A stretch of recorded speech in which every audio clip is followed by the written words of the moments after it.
My name is Robert Wall, and I'm the Numismatic Specialist here, which simply means I work with coins and currency, establishing appraised values, conditions, and what appeals to the public as far as an auction is concerned.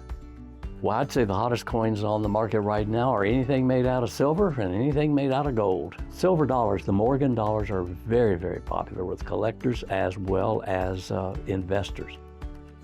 You take a gold coin, say 10 years ago, would bring, a couple $100 at that point in time, especially if it was in nice condition.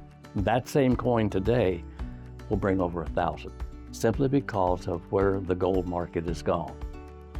The number one mistake that people do with coins when they find them is the fact that they want to make them look as pretty as they possibly can, so they'll clean them. And cleaning is what you don't want to do, because historically speaking, if a coin was made in 1850, you want to keep it looking like it was made in 1850.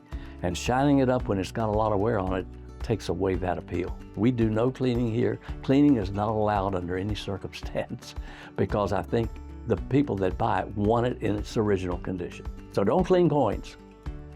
If someone has a full jar of coins, I would recommend the first thing they do is get them out of the jar and separate them into the proper denomination.